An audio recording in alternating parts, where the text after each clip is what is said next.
Welcome to Monk's Temple. There is a moment that arrives without warning, yet changes everything forever. You are sitting beside someone you love, and you know, with a certainty that settles deep in your bones, that they are leaving. The doctors have used words like days or hours. The machines beep softly in the background. The light in the room seems different, softer, as if the world itself is preparing for a departure. And in that moment, you are confronted with a feeling so vast, so overwhelming, that it threatens to swallow you whole. Helplessness. What do you do with your hands? Where do you look? What words could possibly matter when someone is walking toward the greatest mystery of human existence? These questions crash into you like waves, and there is no lifeguard. You are alone with your powerlessness. This feeling of helplessness is perhaps the most psychologically devastating experience a human being can endure. We are creatures of action. From infancy, we are rewarded for doing. We learn to crawl, to walk, to speak, to solve problems, to fix what is broken. Our identity becomes wrapped in our capacity to change outcomes. We are the ones who call the doctor, who schedule the treatment, who research the options. We are the ones who do. So when we are placed in a situation where nothing can be changed, where no action will alter the result, our mind rebels. It searches frantically for something, anything, to do. It cannot accept that being powerless is the only option. It cannot accept that doing nothing is actually the most loving choice. And this is where the trouble begins. In our desperation to feel useful, we often do the very things that cause the most harm. We cry loudly at the bedside, believing our tears will communicate the depth of our love. We clutch their hand, gripping as if we could physically anchor them to this world. We fill the silence with words, with stories, with pleas, because silence feels like surrender, like we have given up. We bring our fear, our anger, our unfinished business, and we lay it all at the feet of someone who is trying to accomplish the most difficult task any human being will ever face. The task of dying. The great irony is that everything we do out of love in those moments is often experienced by the dying as a burden. They are not rejecting our love. They are drowning in it. They are trying to navigate an internal journey of immense complexity, and we are grabbing onto them, pulling them back into our storm. We are like someone shouting directions to a pilot who is trying to land a plane in thick fog. Our intentions are good, but our actions are catastrophic. Think of it this way. Imagine you are trying to fall asleep after the most exhausting day of your life. Your body is heavy. Your eyes are closing. You are finally, mercifully, drifting toward rest. But someone in the room is sobbing uncontrollably, shaking your shoulder, begging you not to go. You cannot rest. You cannot drift. You are trapped in their emotional turbulence. This is what we do to the dying when we cannot control our grief. We deprive them of the peace they need to make their transition. We make their dying about us, about our loss, our fear, our pain. We forget that they are the ones leaving. We forget that they need our strength, not our weakness. We forget that love, in its highest form, is not about holding on, but about letting go. Modern psychology confirms what ancient wisdom has always known. The dying person, even when unconscious, remains sensitive to the emotional atmosphere around them. Their hearing is often the last sense to fade. They hear the crying. They hear the arguments. They hear the whispered conversations about who will get what. And they feel the weight of it all pressing down on them when they most need to be light. There is a term in psychology called emotional contagion. It describes how humans automatically catch each other's feelings. Walk into a room where someone is laughing, and you will smile. Walk into a room where someone is panicking, and your heart will race. This happens beneath conscious awareness. The dying person, with their senses withdrawing, becomes even more susceptible to this contagion. They cannot escape the room. They cannot ask you to leave. They are trapped with your fear. This is why we must begin not with what to do, but with what to unlearn. We must unlearn the instinct to cling. We must unlearn the belief that our grief must be expressed outwardly to be valid. We must unlearn the idea that silence means doing nothing. The first step in truly supporting a dying loved one is to understand that your action is not in doing, but in being. Your presence, steady and calm, is the only medicine required. Buddhism, over its 2,600-year history, has developed perhaps the most sophisticated understanding of this process. It does not view death as a medical failure or a tragic end.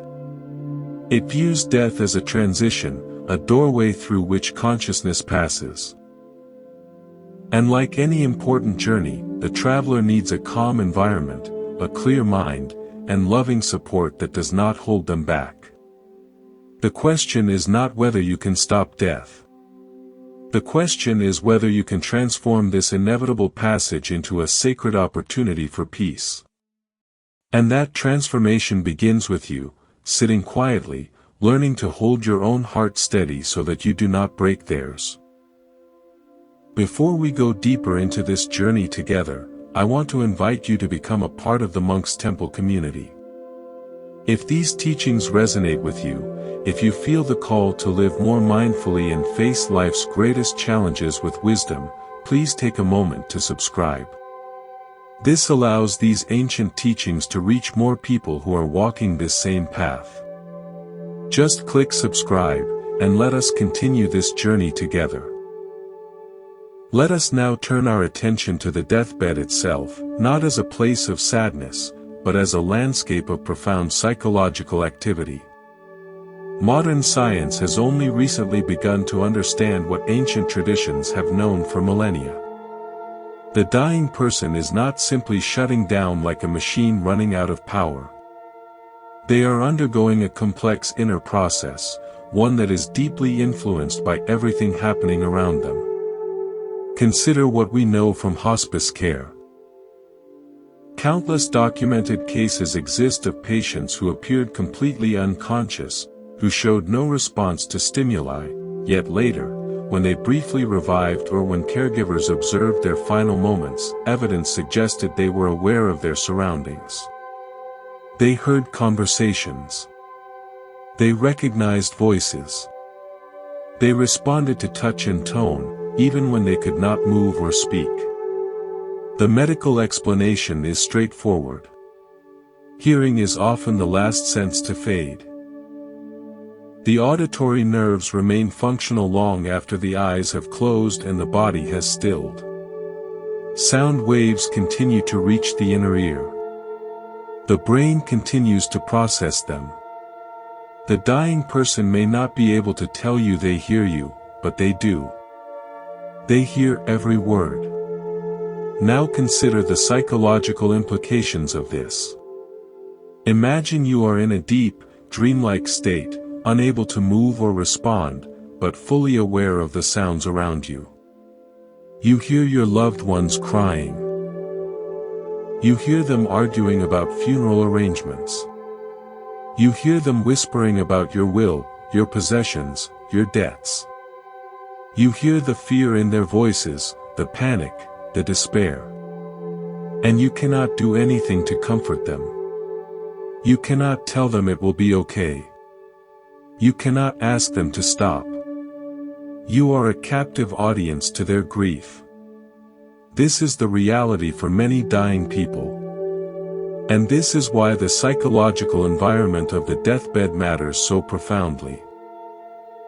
Your emotional state becomes their emotional state. Your peace becomes their peace. Your panic becomes their prison. Psychologists use the term emotional contagion to describe this phenomenon. Humans are wired to mirror each other's emotions automatically. When you see someone smile, tiny muscles in your own face activate, preparing to smile. When you hear someone cry, your own throat tightens. This happens without thought, without intention. It is a survival mechanism, a way of bonding and communicating that operates beneath conscious awareness. The dying person, with their conscious mind fading and their defenses lowered, becomes hypersusceptible to this contagion. They cannot filter out your emotions. They cannot tell themselves, that is their fear, not mine. Your fear becomes their fear. Your grief becomes their grief.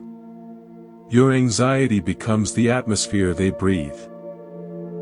This is why the first and most important task for anyone supporting a dying loved one is to calm their own mind.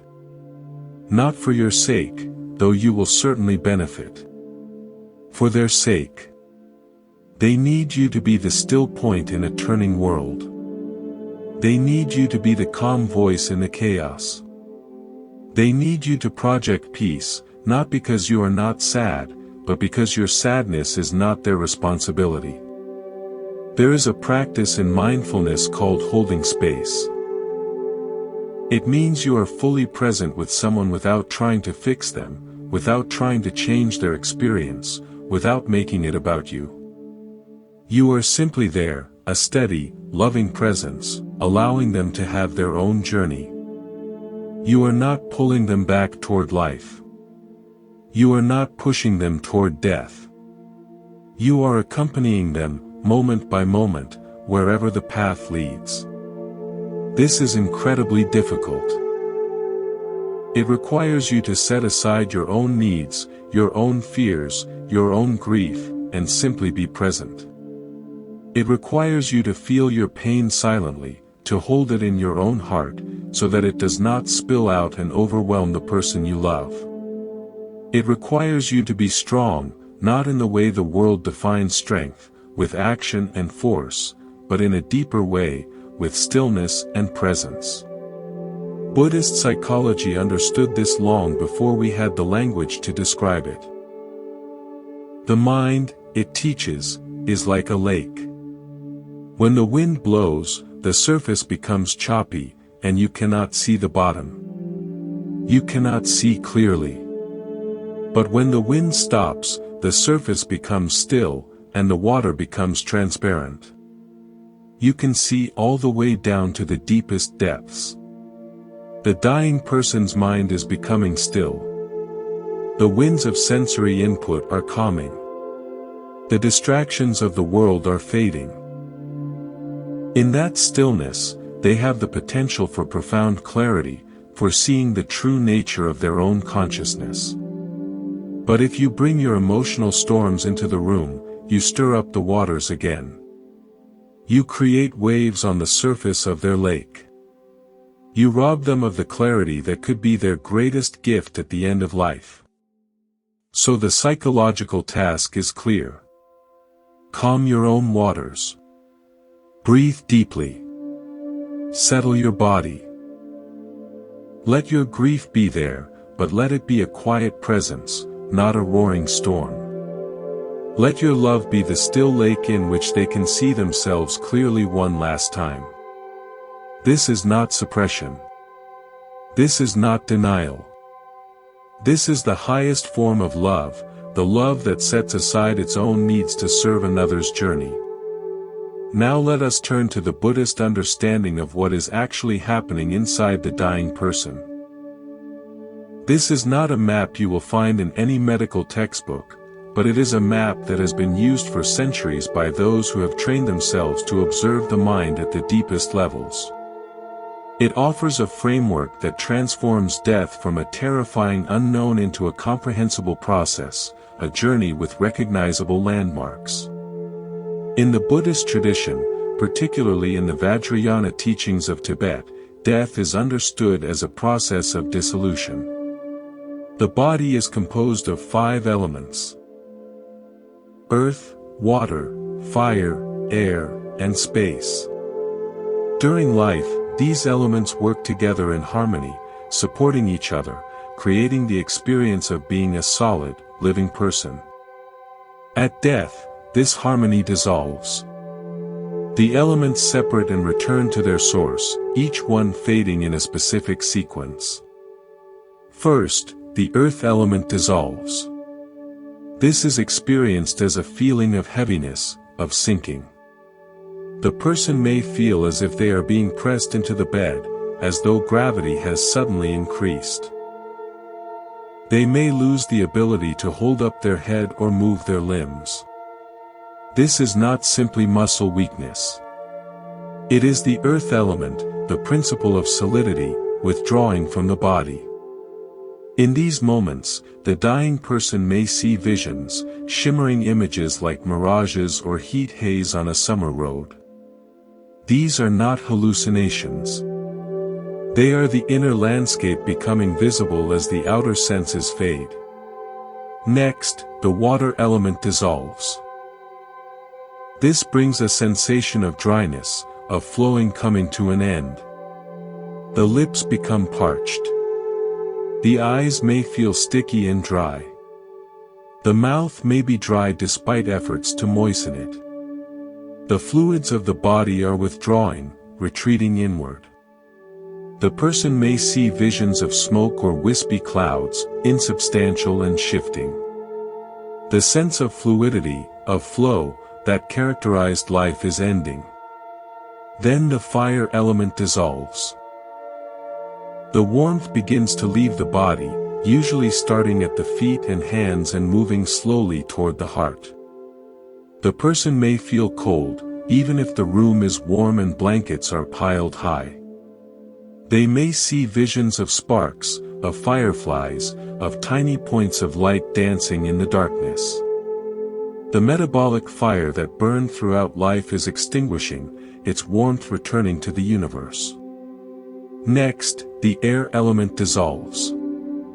The breath becomes uneven, shallow, with long pauses between inhalations. This is often called the death rattle, a sound that distresses families but is simply the sound of air moving over relaxed throat muscles. The person may see visions of flickering flames, of a red or orange light that seems to pulse. The winds of energy that animated the body are gathering, preparing for their final departure. Finally, the space element dissolves. This is the moment of death itself, when consciousness finally separates from the body. The person experiences a brilliant white light, the clear light of death, the fundamental nature of mind revealed when all obscurations fall away. For most people, this happens unconsciously. They are not prepared, not trained, and they miss it. But for those who have practiced, this is the supreme opportunity for liberation.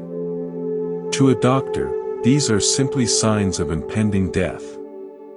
The heaviness is organ failure. The dryness is dehydration. The cold is circulatory collapse.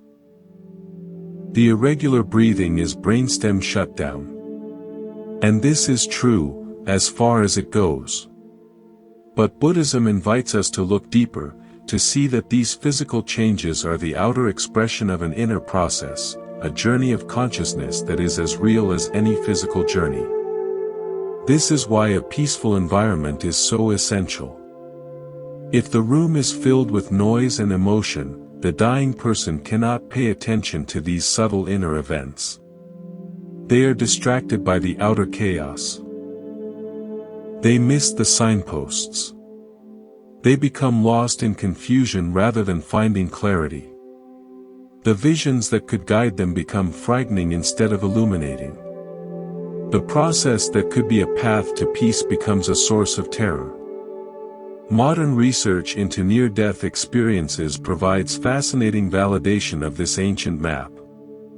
People who have been resuscitated after clinical death often report common elements. A feeling of profound peace. A review of their entire life flashing before them. A movement through a dark tunnel toward a brilliant light. Sounds, visions, encounters with deceased relatives. These are not hallucinations caused by a dying brain, as some skeptics claim. They are glimpses of the dissolution process, seen by those who briefly entered it and returned. The dying person is going into that tunnel. They are moving toward that light. Your job is not to call them back. Your job is not to shine a flashlight in their eyes, distracting them. Your job is to sit at the entrance of the tunnel and wish them well, to send your love after them as they go, to trust that the light they are moving toward is not something to fear, but something to welcome. This map of dying is not meant to be believed on faith. It is meant to be understood as a possibility, a framework that can transform your experience of being with the dying. Whether you accept the traditional teachings literally or see them as metaphors, they point toward a deeper truth. Death is not random chaos. It is a process with shape and meaning. And your presence, calm and aware, can help the one you love navigate it with grace. Stories have a way of reaching us where abstract teachings cannot. They bypass our defenses and speak directly to the heart. So let me share with you a story about a man named Richard, a story that illustrates everything we have discussed about the psychology of clinging and the art of letting go. Richard was a successful businessman, the kind of man who built things from nothing. He had started his company in his garage and grown it into a regional powerhouse. When a challenge arose, Richard conquered it. This is how he loved his family too, by providing, by protecting, by being the rock they could always lean on. When his wife Eleanor was diagnosed with terminal cancer, Richard approached it the same way he approached everything else. As a problem to be solved. He researched every experimental treatment available across the country. He consulted with specialists, flew to other cities, spent their entire savings on therapies that offered only the slimmest hope. He created spreadsheets tracking her blood work, her medications, her symptoms. He was going to fix this. He had to. Eleanor went along with it at first because she saw how much it meant to him. She saw that his relentless pursuit of treatments was not really about the treatments. It was about his love for her, his terror of losing her, his need to do something, anything, to keep her with him. She tolerated the exhausting trips, the painful procedures, the endless waiting rooms, because she could not bear to see him suffer. But as her body grew weaker, something shifted inside Eleanor. She grew tired, not just physically, but spiritually tired. The fight that had once felt meaningful now felt pointless. She wanted to stop. She wanted to rest. She wanted to spend whatever time she had left in peace, sitting on their porch, watching the birds, holding his hand without tubes and wires getting in the way. She wanted to die, not as a patient, but as a wife, as a woman, as herself. Every time she tried to talk to Richard about stopping treatment, he would become agitated. His jaw would tighten. His voice would rise. He would say, "We cannot give up. We have to fight. There has to be something else we haven't tried. I am not ready to lose you." And Eleanor, loving him as she did, would retreat. She would agree to one more round, one more consultation, one more ordeal. She could not bear to be the source of his pain. What neither of them realized was that Richard was not fighting for Eleanor. He was fighting for himself. He was fighting against his own fear of being alone, his own terror of the empty house, his own inability to imagine a future without her. He was using her body as a battleground for his own emotional survival. And Eleanor, in her weakness, in her love, was letting him. One night, a hospice nurse named Patricia pulled Richard aside in the hallway. She had seen this dynamic countless times. She sat him down and spoke with a gentleness that somehow made her words land harder. She said, "Richard, I need to tell you something difficult. Your wife is dying. You cannot stop that. No doctor, no treatment, no amount of money can change that now. But right now, you are making her die alone. She is surrounded by machines and medications, but she is alone with her fear of disappointing you. She is spending her last days trying to manage your feelings instead of having her own. If you love her, give her permission to stop fighting. Give her permission to let go." Richard was stunned into silence. He had never considered that his love might be a cage. He had never seen that his strength might be her burden. He sat in that hospital hallway and wept, not for Eleanor, but for himself, for his blindness, for the time they had lost. The next morning, he walked into Eleanor's room and sat beside her. He took her hand, the hand he had been clutching for months, and he held it gently, differently. He said, "I am so sorry. I have been so afraid of losing you that I forgot to be with you. I have been so busy fighting death that I forgot to love your life. You do not have to fight anymore. You can rest. I will be okay. I will find a way to be okay. I just want to be with you, however that looks, for whatever time we have." Eleanor looked at him with tears streaming down her face, tears of relief so profound they seemed to wash years from her. She squeezed his hand and said, "I have been waiting so long to hear you say that." She stopped treatment the next day. They went home. They spent her last weeks on the porch, watching the birds, drinking tea, saying the things that mattered. They talked about their first date, about the birth of their children, about the fights they had and the making up afterward. They laughed. They cried. They were present with each other in a way they had not been for years. When Eleanor died, she was holding his hand, but she was not clinging. She was peaceful. Her last breath was soft, a sigh of release. And Richard, though his heart was broken, was not destroyed. He had given her the only gift that ultimately matters. He had let her go. Richard later said that letting go of his need to control her death was the hardest thing he ever did, harder than any business deal, harder than any loss he had ever faced. But it was also the most loving. He learned that true support is not about fighting death. It is about accompanying someone all the way to the door, and then letting them walk through it alone, carrying nothing but your love.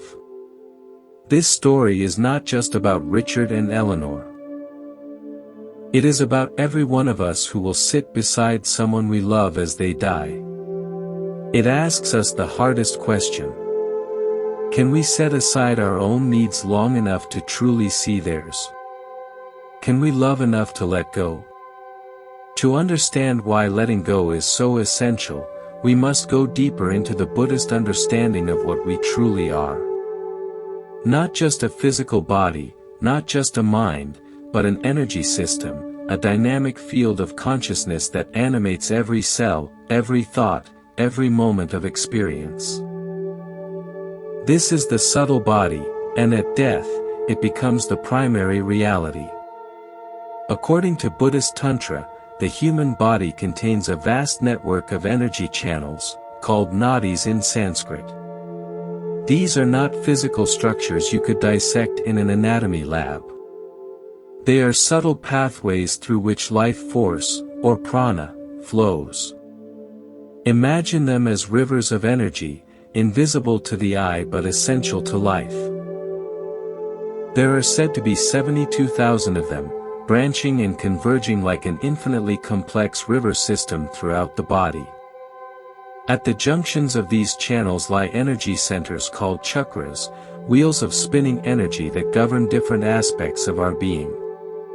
There are major chakras at the crown of the head, between the eyebrows, at the throat, at the heart, at the solar plexus, at the sacrum, and at the base of the spine.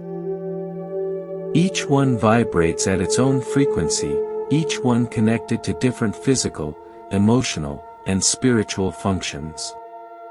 During life, consciousness rides on the winds of prana, flowing through these channels to every part of the body. When you see something, prana flows to the eyes, and consciousness follows. When you think, prana flows through the channels of the brain. When you feel emotion, prana moves in the heart center. This constant flow, this endless circulation of energy, creates the experience of being alive, aware, and embodied. At death, this entire system reverses. The winds stop flowing outward to the senses and the limbs. They begin to withdraw, like the tide pulling back from the shore, gathering toward the center. They pull back from the fingers and toes, from the arms and legs, from the organs, from the senses, converging toward the central channel, the most important energy pathway that runs along the spine from the base to the crown of the head. As the winds gather, they become more concentrated, more powerful, and infinitely more sensitive. Think of it like this. During life, your awareness is spread out over a wide area, like water in a shallow pond covering many acres. At death, that water begins to drain into a single deep well. The same amount of water, but now concentrated in a small space. A pebble dropped into that well creates a massive ripple, far greater than the same pebble dropped in the shallow pond. This is why a dying person may become irritable or agitated by things that never bothered them before.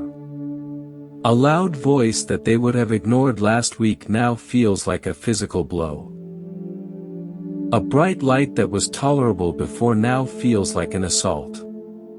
A sudden movement in the room creates a disturbance that echoes through their entire being. Their energy is condensed, hypersensitive, and every external disturbance is magnified. This sensitivity extends to emotions as well. Your grief, your fear, your anxiety, these are not just feelings floating invisibly in the air. They are energies, vibrations that the dying person's condensed consciousness registers with heightened intensity. Your emotional state becomes a physical presence in the room, pressing on them, disturbing their inner process. The final stage of this journey is the exit of consciousness from the body. According to the tradition, consciousness can exit through different doors, different openings in the body, and the door it chooses has profound implications for what follows. Exiting through the lower openings, the organs of elimination, is considered unfortunate, leading to states of confusion and suffering in the next phase. Exiting through the nose or mouth is neutral, leading to an ordinary rebirth. But exiting through the crown of the head, the Brahma aperture at the very top of the skull, is considered most auspicious, leading to liberation or a favorable rebirth. This is why in Buddhist cultures, you will sometimes see a teacher or lama gently touch the crown of a dying person's head. They are not performing a magic trick. They are not engaging in superstition. They are offering a subtle guidance, a final act of compassion. They are creating a gentle pull of attention, encouraging the consciousness to rise upward rather than sink downward. It is like pointing toward the exit door in a dark room filled with smoke, saying quietly, "This way. This is the way out. Go toward the light." You do not need to be a Buddhist to understand the value of this. The crown of the head is a place of reverence in many cultures. A gentle touch there, a soft word of guidance, can be a profound act of love. It says, "Rise up. Do not look down. Do not get lost in the lower realms of fear and confusion. Go toward the highest, the brightest, the most peaceful." This teaching about the energy body has practical implications for how we support the dying. It tells us that our physical proximity matters. Our touch matters. Our emotional state matters. Everything about us, visible and invisible, affects the one who is leaving. We are not separate from them, even in these final moments. We are part of their environment, part of the landscape their consciousness must navigate. So when you sit beside someone who is dying, remember that you are not just a body in a chair. You are an energy field, a source of vibrations that will either help or hinder their journey. Calm your energy. Settle your mind. Let your presence be a blessing, not a disturbance. Let your touch be gentle, not gripping. Let your love be a light that guides them upward, not a weight that pulls them down. There is a story from the high plateaus of Tibet, passed down through generations, whispered in monasteries and remembered in village homes. It is a simple story about a simple man, but like all great teachings, its simplicity contains depths that reveal themselves slowly, over time. The man was a farmer. He lived in a small village nestled in a valley where the mountains touched the sky and the wind carried the sound of prayer flags. He was not a learned scholar. He could not read or write. The complex philosophical texts of the great monasteries were mysteries to him, their words inaccessible, their meanings locked behind the door of literacy. He did not know the names of the 84 Mahasiddhas or the details of the 5 paths. But he knew one thing. He knew the mantra of compassion. Om Mani Padme Hum. These 6 syllables were his constant companion. He whispered them as he planted barley in the thin mountain soil. He murmured them as he walked behind his yaks. He breathed them with every exhalation as he lay down to sleep at night. The words became as natural to him as breathing, as automatic as his heartbeat. They were not a practice he did. They were simply who he was. Decades passed. The farmer grew old. His back bent from years of labor. His hands, once strong enough to wrestle rocks from the fields, became gnarled and still. He knew his time was approaching, could feel it in the way his body grew lighter, as if already beginning the journey of release. So he called his children to his bedside. They gathered around him, his sons and daughters, their spouses, his grandchildren peeking from behind their mothers' skirts. The room was filled with the smell of butter lamps and the quiet rustle of wool robes. The farmer looked at each face, memorizing them one last time, and then he spoke. "I have only one gift to give you," he said. "I have no wealth to leave. No land beyond the small plot you already work. No precious objects passed down through generations. But I have this. When I die, do not cry. Do not wail. Do not tear your hair or beat your chest as some do. Sit here, around my body, and chant the mantra I have always chanted. Chant it clearly, with love, with devotion. Chant it until you cannot chant anymore. That is all I ask." That is my only request." His children promised. They were good children, raised well, and they meant their promise with all their hearts. But when the moment came, when their father took his last rattling breath and his eyes grew still, the grief was too much. It overwhelmed them like a flash flood in a dry canyon. The eldest son, the one who would inherit the farm, broke down completely. He sobbed loudly, his cries echoing off the stone walls. He threw himself across his father's body, clutching the empty robe, calling out, "Father, come back. Do not leave us." The eldest daughter, usually so composed, began to wail, a high keening sound that pierced the air. She pulled at her hair, her face contorted with loss. The younger children huddled together, crying, confused, swept up in the emotional storm. Only the youngest son, a boy of perhaps 16, remembered the promise.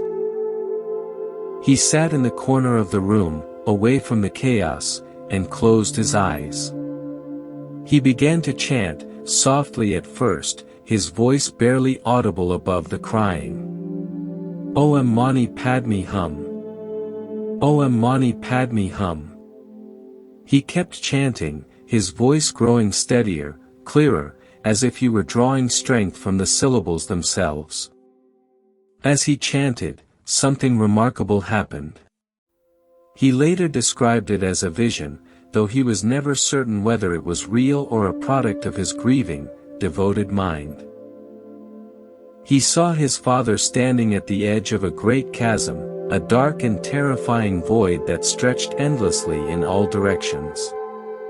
His father looked confused, lost, uncertain which way to turn. The darkness pressed in around him, and he seemed to be shrinking, diminishing, about to be swallowed by the void. But then, light. Streaming from the sun's own mouth, a golden beam reaching across the chasm, touching his father's heart. His father looked up, saw the light, and his confusion cleared. He turned toward it and began to walk. With each step, the darkness behind him faded. With each step, the light ahead grew brighter. His father walked until he disappeared into the light, and then the light itself faded, and the vision was gone. The son opened his eyes. The room had changed. The crying had stopped. His siblings sat in stunned silence, looking at him with expressions of wonder and relief. The air, which had been thick with grief, now felt light, almost peaceful. The eldest son spoke first. "In the moment you began to chant," he said slowly, the room shifted. The heaviness lifted. "We cannot explain it, but we felt it. It was as if someone, was carried away on your voice." The youngest son told them what he had seen. They did not doubt him. They could not. They had felt the change. They had experienced the shift from chaos to peace. They knew, in a way that transcended logic, that their father's journey had been helped by those simple syllables, chanted with love by the only one who remembered. Whether the vision was literally true or a profound psychological experience does not matter. What matters is what the youngest son understood. His chanting was not for himself. It was not a performance or a ritual to make him feel better. It was a bridge, a beam of loving attention, guiding his father's consciousness through the unknown territory of death. He gave his father the one thing that mattered most in that moment. A familiar sound to follow through the darkness. A voice of love to guide him home. The mantra, Om Mani Padme Hum, is said to contain the essence of all the Buddhist teachings. But in that small room in a Tibetan village, it contains something even more essential. It contained the love of a son who remembered his promise, who set aside his own grief to serve his father's journey. And that love, channeled through sound, became a light in the darkness. What happens after the last breath? This question has haunted humanity since we first became aware of our own mortality. The body grows cold. The chest no longer rises. The presence that filled the room, that laughed and loved and argued and dreamed, is gone. Where did it go? Is it simply extinguished, or does something continue, some subtle thread of awareness that still exists somewhere beyond our seeing? Buddhism offers an answer that is both ancient and startlingly detailed. Death is not the end. It is a transition, a doorway into a state called the bardo. The word itself means intermediate state, in between, neither here nor there. It is the gap between lives, the passage from one existence to the next. And according to the tradition, this state lasts up to 49 days. Imagine you have lived in a house your entire life. You know every corner, every creak in the floorboards, every view from every window. The house is not just a building to you. It is your identity, your history, yourself. Then one day, the house burns to the ground. You are standing in the ashes, homeless. You are not in the house anymore, but you have not found a new home yet. You wander through the neighborhood, visiting familiar places, seeing familiar faces, but you cannot go inside. You cannot touch anyone. You cannot speak. You are an invisible observer, caught between worlds, belonging nowhere. This is the bardo. The consciousness, now free from the physical body, possesses what the tradition calls a mental body. This is a subtle form of existence, made of mind rather than matter, that can move instantly simply by thinking. It can pass through walls, travel great distances in a moment, appear wherever its attention turns. It can see its loved ones, hear their conversations, feel their emotions. But it cannot interact.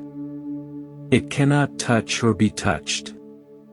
It is like a dreamer watching a world it can no longer enter. During this period, the consciousness is incredibly impressionable. It is shaped by every thought, every emotion, every prayer directed toward it. Think of it like a mirror reflecting whatever is placed before it. If the loved ones left behind are consumed by grief, anger, or guilt, the deceased feels those emotions as a heavy fog, pulling them down, confusing their journey, binding them to the ashes of their old life. If the loved ones are generating peace, compassion, and prayers, the deceased feels those as a gentle wind, lifting them, guiding them, clearing the path toward a favorable rebirth. This is why the 49 days of mourning are so important in Buddhist cultures. It is not a morbid obsession with death. It is a practical continuation of care, an extension of the support you offered at the deathbed. You are not just remembering the person. You are actively, intentionally supporting their consciousness as it navigates the most challenging journey it will ever undertake. The practices during this period are simple, but their simplicity belies their power. You can light a candle or an incense each day at the same time, creating a physical anchor for your attention, a signal to your own mind that this is sacred time. You can sit quietly and visualize the deceased, not as they were in sickness or in death, but as they were at their best, healthy, happy, at peace. You can surround them in your mind with brilliant white light, light that purifies, light that protects, light that guides. You can recite prayers or mantras that were meaningful to them, letting the sound vibrations carry your intention. You can dedicate the merit of your own good actions, your own kindness, your own generosity, to their well-being, sending them the accumulated goodness of your life. Every positive thought you generate during these 49 days becomes a gift you send across the invisible distance. Every moment of compassion you feel becomes a blessing that reaches them. Every time you choose kindness over anger, patience over frustration, generosity over selfishness, you create merit that can be dedicated to their journey. You are not just mourning. You are actively helping. This practice also serves the living. Grief, when left unstructured, can become pathological. It can spiral into depression, into endless rumination, into a kind of living death where the mourner remains trapped in the past. The 49-day practice gives grief a container, a shape, a purpose. It tells you, you have a job to do for the next 7 weeks. Your job is to pray, to meditate, to generate positive thoughts, and to dedicate them to your loved one. This structure prevents grief from becoming stuck. It channels it into a creative, loving act. During these 49 days, you may feel the presence of the deceased strongly. You may dream of them. You may smell their perfume or hear their voice. You may have sudden memories that feel more like visitations. Instead of being afraid of these experiences, you can acknowledge them. You can say silently, I feel you. I love you. Keep going. Do not stay here for me.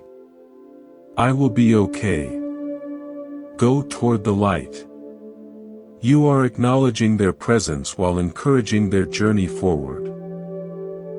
On the final day, the 49th day, it is traditional to have a ceremony, a gathering, a formal conclusion.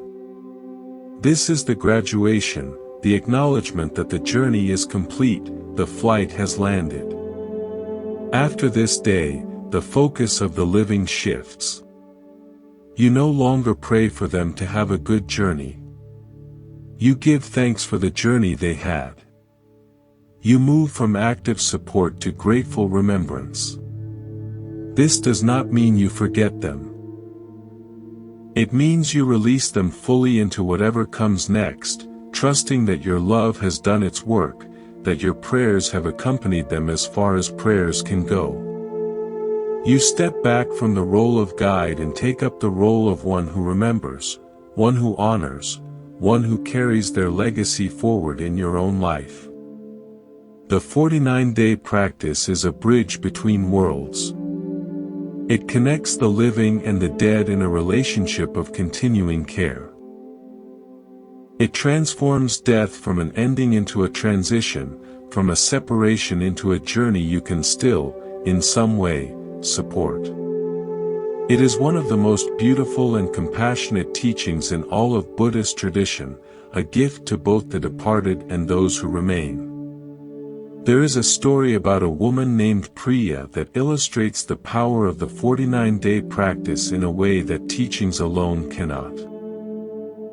Her story is one of grief transformed, of love continuing beyond death, of a structure that saved her when she thought she could not go on. Priya lived in a bustling city, far from the traditions of her ancestors. She was a modern woman, educated, successful, practical. She worked in finance, a world of numbers and logic where everything could be measured and predicted. She had little time for what she called superstition, for rituals and prayers that seemed to belong to another century. When her younger brother died suddenly of a heart attack at 32 years old, she had nothing to fall back on but her own grief. The shock of it nearly destroyed her. One moment he was there, laughing, teasing her about her job, planning their parents' anniversary party. The next moment he was gone, collapsed in his apartment, found by a neighbor days later. The guilt was unbearable. Why had she not called him that week? Why had she been too busy with work to check on him? The questions circled endlessly, eating away at her peace. She could not eat. She could not sleep. She spent her days going through his apartment, touching his things, holding his clothes, crying until she had no tears left. She would lie on his bed, breathing in the fading scent of him, trying to feel close to someone who had vanished from the world. Her work suffered. Her relationship suffered. She was disappearing into grief, and she did not care. A friend, seeing her deterioration, gently suggested she visit a Buddhist center. Priya resisted at first. She wanted nothing to do with religion. But her friend was persistent, and finally, out of desperation more than hope, Priya agreed. The teacher at the center was an elderly woman with calm eyes and a voice like warm tea. She listened to Priya's story without judgment, without trying to fix anything. When Priya finished, the teacher said simply, "You are trying to hold on to someone who is trying to leave. Your grief is a rope around his neck. If you love him, you must learn to let go." Priya was offended. Let go? How dare anyone tell her to let go of her brother? The teacher saw her reaction and smiled gently. Letting go does not mean forgetting. It does not mean stopping love. It means releasing him from your pain so he can continue his journey. There is a practice that can help. It takes 49 days. Are you willing to try? Priya was skeptical, but she was desperate. She agreed. The practice was simple. Every evening at the same time, she was to light a candle and sit with a photograph of her brother. She was not to cry uncontrollably, though tears were allowed.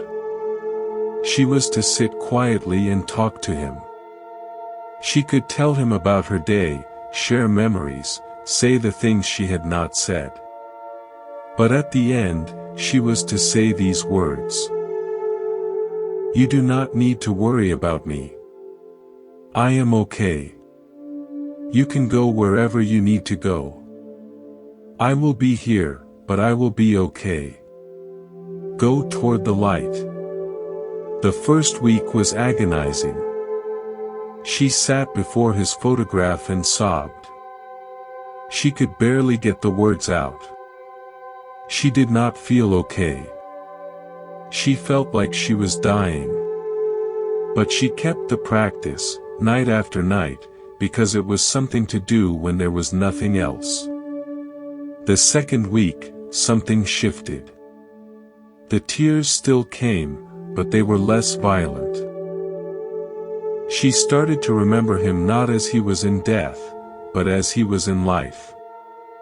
She remembered his laugh, his terrible jokes, the way he would call her just to argue about movies. She found herself smiling through her tears. The third week, she had a dream. In the dream, her brother appeared, looking healthy and happy. He was wearing his favorite white shirt, the one she had buried him in. He smiled at her, a smile of such warmth that she felt it in her chest. He said, "Thank you for letting me go. I am okay now. You can stop worrying." Then he turned and walked away into a brilliant light. She woke up with tears on her face, but they were not tears of grief. They were tears of relief. She continued the practice. The 49 days became a container for her mourning, a structure that held her when she felt she was falling apart. Each night, she lit the candle. Each night, she spoke to him. Each night, she released him a little more. On the 49th day, she did her final practice. She thanked her brother for the time they had together. She thanked him for visiting her in the dream. She thanked him for being her brother. She said the words one last time, "You do not need to worry about me. I am okay. You can go. I will be okay." Then she blew out the candle and knew, with a certainty she could not explain, that his journey was complete. Her grief did not disappear. It never does. But it transformed. It became a quiet, steady love, no longer sharp with pain, no longer heavy with guilt. She could think of him now without falling apart. She could speak his name without crying.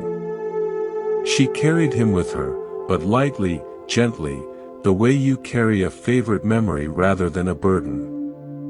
Priya later said that the 49 days saved her life. They gave her a structure when her world was chaos. They gave her a purpose when she felt useless. They gave her a way to love her brother even after he was gone. She did not know if her prayers reached him in some distant realm. But she knew they healed her. And she came to believe that healing herself was, in some way, the greatest gift she could give him.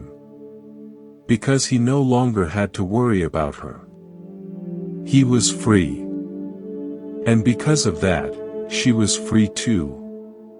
We have traveled far together on this journey. We have explored the psychology of helplessness and the unlearning of clinging. We have sat with the dying and learned to hold our grief quietly. We have followed consciousness through the dissolution of elements and the energy channels of the subtle body. We have walked the 49 days of the bardo and witnessed grief transformed into prayer. And now we arrive at the end, which is really a beginning. What does all of this mean for you? It means that death is not the enemy. Fear is the enemy. Clinging is the enemy. Death is simply the door through which every being must pass. And how we support others as they approach that door reveals everything about who we are and what we love. You have within you the capacity to support your loved ones through this threshold. You need only to be present, to be calm, to be loving without grasping. You need to learn to hold your own grief quietly so that it does not become their burden. You need to learn to speak words of reassurance, not words of pleading. You need to learn to let go, not because you do not love, but because you love so deeply that you want their journey to be peaceful. This is not easy. But it is simple. Presence is simple. Stillness is simple. A gentle touch on the crown of the head is simple. A whispered prayer is simple. These simple acts, done with full attention, become the greatest gifts you can give. And when they are gone, you need to continue loving them. Not by clinging to their memory in a way that freezes you in grief, but by allowing their love to transform you. Let them become your compassion for others. Let them become your patience, your kindness, your wisdom. Let them live on in every good thing you do. There is a teaching in Buddhism about the two arrows. The first arrow is the loss itself. It strikes us, and it hurts. We cannot control this arrow. But the second arrow is the one we shoot ourselves. It is our resistance, our clinging, our refusal to accept. This second arrow we can control. We can choose not to shoot it. We can let the pain be just pain, without adding suffering on top of it. The death of a loved one is the first arrow. It will hurt. But the second arrow, the endless grief, the refusal to let go, this you can choose to release. Not because the loss does not matter, but because your loved one would not want you to be trapped in pain forever. They would want you to live, to love, to continue your own journey. So let them go. Not into oblivion, but into your heart. Let them become the warmth when you remember them. Let them become the strength when you help someone else. Let them live in you, transformed and free. And when your own time comes, may you find waiting for you the same love you gave. May you walk toward the light with peace, knowing that you loved well and were well loved in return. The Buddhist teachings offer a map, but you must walk the path yourself. No one can do your grieving for you. But you are not alone. Countless beings have walked this path before. You are part of a vast river of consciousness, flowing from an unknown source toward an unknown sea.